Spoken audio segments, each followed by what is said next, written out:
Olá, OABeiro e OABeira, tudo bem com você? Eu espero que sim, e eu espero também que você esteja preparado e preparada para esse segundo episódio do nosso programa especial aqui da OAB, em que nós estamos conversando sobre as novas disciplinas que vão entrar no 38º Exame de Ordem. Hoje, aqui nos estúdios do Vai Cair na OAB, nós vamos receber o professor Rafael Costa, que vai nos explicar um pouquinho sobre direito eleitoral. Mas antes, muito bem-vindo, professor. Obrigada por estar aqui com a Eu gente. que agradeço por estar aqui no Vai Cair no AB falando de uma disciplina tão importante quanto direito eleitoral, né, e que agora está sendo inserida nesse 38º, né, com um pouco de ansiedade pelos examinandos, pelos Sim. OABeiros e OABeiras, né, porque como é uma disciplina iniciante, como as outras duas, ainda não tem como eu posso lhe dizer, não tem ainda uma forma como a banca vai cobrar para a OAB. Sim. Tá certo? Então, não tem aquela característica, não tem como a gente pode esperar a prova de ética, um exemplo, que ela vem Uhum. sempre num formato, ou inserindo coisas novas, enquanto eleitoral não, o eleitoral é a primeira vez, está estreando no exame de ordem, certo? Então, o que a gente pode tentar trazer, o que a gente pode tentar observar é como eleitoral venha sendo cobrado em concursos públicos, um exemplo. Mas, vamos esperar que a banca vai colocar para os examinandos. Vamos ver isso tudo. E para começar essa conversa, Rafael, eu queria entender por quê, né? No primeiro episódio a gente entendeu por que foi incluso essas três, por conta da demanda, mas por que especificamente o direito eleitoral foi tão quisto assim para essa nova edição? Boa pergunta. Vamos lá. O direito eleitoral, ele hoje faz parte do nosso dia a dia mais fortemente. Como é que eu posso tentar deixar mais claro para vocês? Hoje, o eleitoral, ele define os nossos governantes. A eleição não termina só quando acaba, como aquele velho ditado no futebol. Ela ainda tem, às vezes, o desenrolar do terceiro tempo. Qual é o terceiro tempo? Nos corredores e nos tribunais e nas arenas do tribunal, chegando demandas, às vezes, de municípios mais longínquos, dos rincões mais longínquos do país, ao Tribunal Superior Eleitoral e, às vezes, ao STF, a depender do que esteja sendo abordado, de legislação que foi ferida ou não durante o certame eleitoral. Então, por ter um impacto tão grande na vida dos brasileiros, tá certo? E uma área muito promissora, tá? É uma área que tem muita demanda. O eleitoral não é só naquele período de eleição.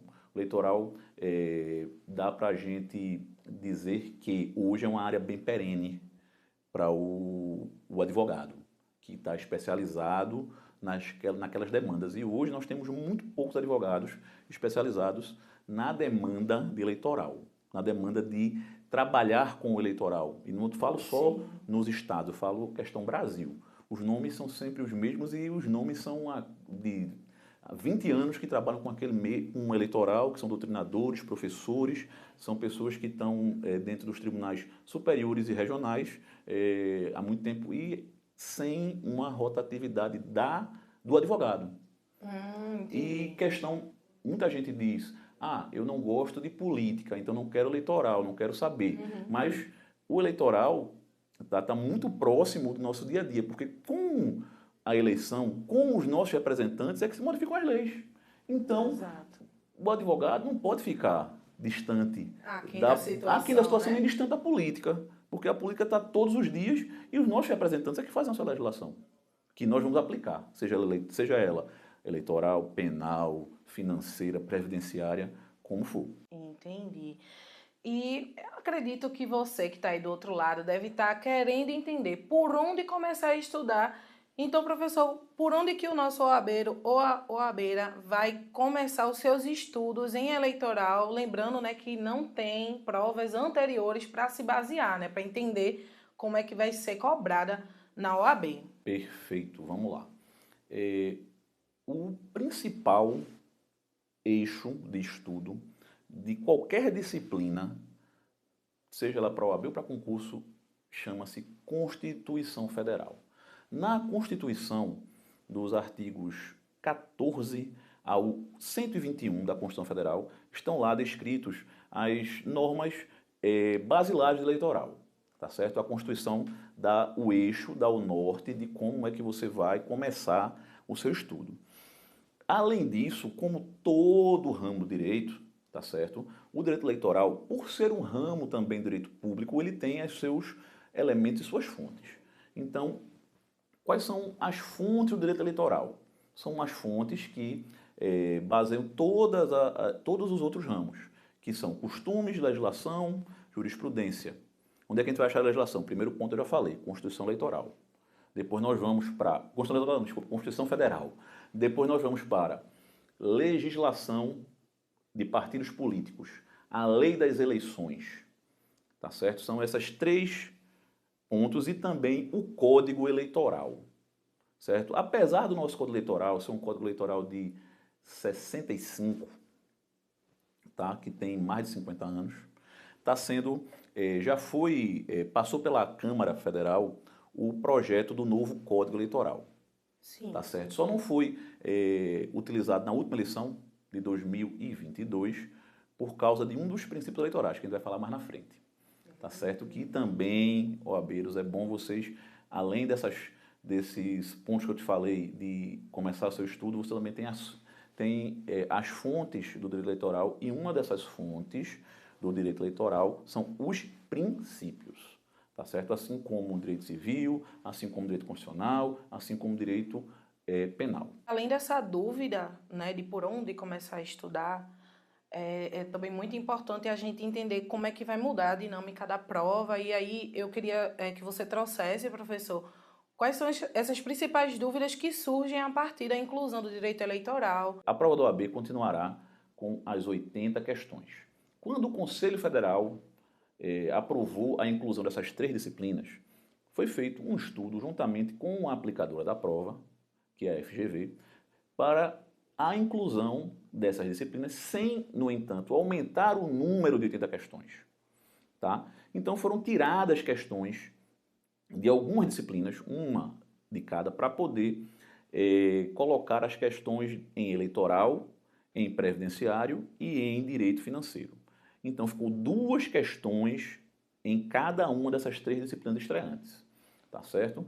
Então eu trago para vocês bastante atenção, porque essas 2 questões de eleitoral podem fazer a diferença na sua aprovação. Boa! Eu espero que você tenha anotado, viu? Porque conselho de professor é que nem conselho de mãe. Se a gente não segue, minha gente não tem para onde ir.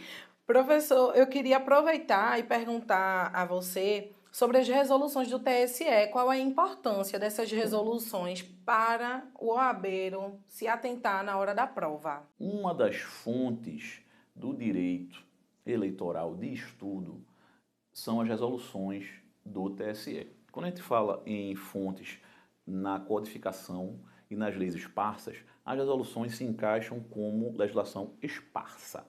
E como é que vem essa legislação? Como é que vem essa resolução? A resolução é criada, certo? Algumas repetidas, tá certo?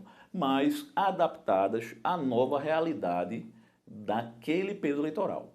Então a gente não pode comparar uma resolução que foi em 2000 com a resolução de 2021 ou de uma resolução de 2020 que foi aplicada na eleição de 2020. Sim. Tá? Porque você tem realidade diferente, tanto uma resolução de propaganda eleitoral em 99 não vai ser uma resolução de propaganda eleitoral que vai abordar os mesmos temas em 2019, porque teve eleição em 2020. Então, ela sempre é revisada a cada pleito. Porque o que acontece? A jurisprudência do direito eleitoral, a jurisprudência também é uma fonte inesgotável de estudo. Ela, a cada eleição, a cada tema, ela modifica. A jurisprudência a gente já sabe que nos tribunais ela é bem dinâmica, mas em eleitoral ela pode mudar num piscar de olhos.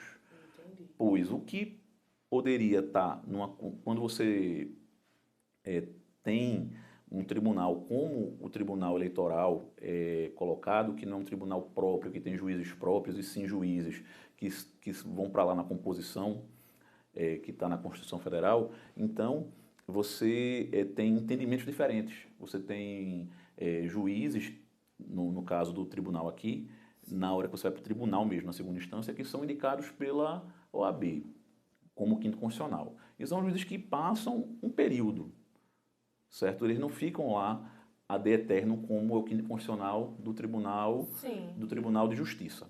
Então, você tem um entendimento daquele momento. E, naquele momento, aquela conduta era uma conduta que era legal, ou ilegal, ou que feria algum princípio, feria alguma coisa. Vamos lá, para deixar bem mais claro para vocês. Tá certo? Em propaganda eleitoral, nós temos tínhamos, né, o uso de outdoors, tá certo? Então, hoje o outdoor, ele é proibido de ser usado, sob a pena de você incorrer em abuso de poder econômico e pagar uma multa eleitoral. Entendi. Entendeu? Então, desde quando houve uma reforma eleitoral, uma reforma bem ampla, que não se pode mais ter recursos de particulares. Veja, você não pode ter recursos particulares de quê? Pessoas jurídicas. Pessoas físicas, sim. Até o limite, tá, do percentual do imposto de renda. Tá Sim. certo? Então, você pode ter essa doação.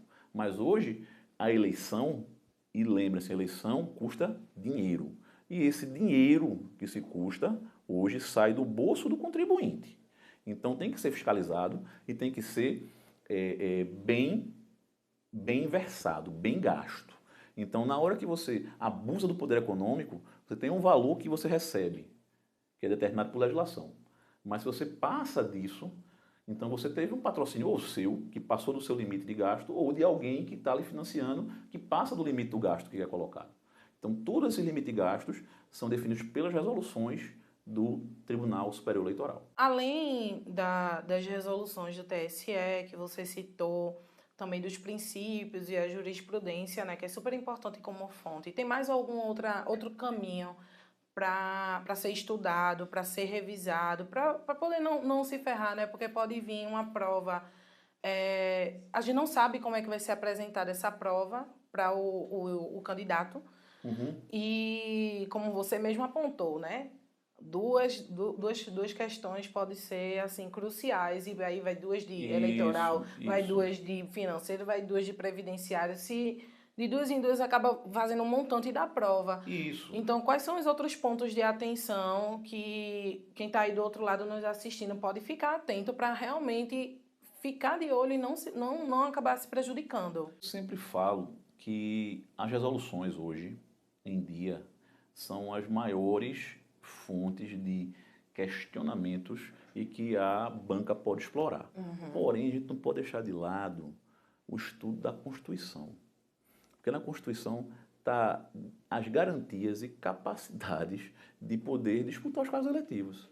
Porque lá está o eixo básico, tá certo? Lá está dizendo, para prefeito, como é que você vai concorrer? Porque a eleição do ano que vem é de prefeito, a eleição municipal. Vamos colocar o seguinte, a eleição de presidente já passou. Então, a OAB pode, a FGV pode fazer uma questão sobre o pleito que passou e sobre o pleito que vem. Então, é bom estar bem antenado com isso. Então, o pleito que vem é para prefeito. E o pleito que passou foi de presidente da República, governador, senador, deputado federal e estadual. E esse que vem é só prefeito e vereadores. Então, se pode fazer perguntas na questão de capacidade de disputar aquela eleição, a idade mínima para disputar a eleição, quem é que pode disputar a eleição? Brasileiro naturalizado, brasileiro nato? Tudo está colocado a partir do artigo 14, que são das capacidades para disputar a eleição. Isso é uma dica que eu aposto que a FGV pode colocar alguma coisa nesse sentido. Tá? Então, de capacidade para disputa do cargo eletivo. Então, ele pode trazer dos outros. Então, está lá dizendo as idades mínimas que se pode concorrer a um cargo eletivo. Eu espero que você aí do outro lado tenha tomado nota de todas as dicas que o professor acabou de passar para você. É super importante que você realmente absorva, gente, tudo o que foi falado, porque tem pontuações que foram trazidas e tem muito mais que nós vamos trazer em outros conteúdos aqui no Vai Cair na OAB. Por enquanto, a nossa aula vai chegando, nossa aula não, né? Nossa entrevista vai chegando ao final aqui com o professor Rafael. Professor, eu quero lhe agradecer, né, por mais uma vez topar, vir aqui no Vai Cair na OAB e trazer conhecimento, né, para quem está do outro lado aí nos assistindo e espero que a gente se encontre outras vezes. Eu que agradeço estar aqui falando um pouco do direito eleitoral, porque é o que eu faço demais no escritório. Então, é minha área de atuação precípua. É direito eleitoral, direito partidário, direito legislativo. Então, que é um ramo do direito público, o que eu faço no meu dia a dia. E pela minha atuação, certo, eu estava esperando, mais cedo ou mais tarde, a OAB cobrar o direito eleitoral. Tá prevendo. E sem, viu, OABeiros e OABeiras, e sem tirar a conexão que o direito eleitoral, ele é interdisciplinar com o direito penal, com o direito administrativo, com o processo civil, tá certo? Porque dentro do Código Eleitoral, tá?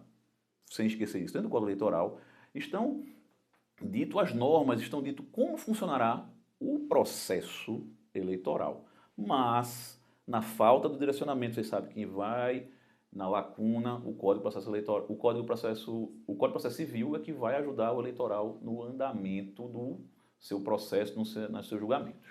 Tá certo? Então, é isso. Eu quero deixar um abraço para vocês. Tá? Direito eleitoral não é um monstro. Direito eleitoral é delicioso estudar direito eleitoral. Então, eu quero convidar vocês a vir com a gente para esse estudo e que esse direcionamento, mesmo que curto, tá, seja importante para vocês estudarem, tá bom? Mais detalhes, vem para o Vai Cair na OAB, no arroba do Vai Cair na OAB e, querendo, podem me seguir também lá no Instagram, no arroba rncosta.adv, tá certo? E mandarem suas dúvidas que a gente vai podendo tirar aí a maioria de todas, tá bom? Um abraço para vocês, tudo de bom. É isso aí, gente. Muito obrigada pela sua participação até aqui. Compartilhe com seus amigos essa entrevista que é super importante para você se preparar para o 38º Exame de Ordem. Ficamos por aqui e até a próxima. Tchau, tchau.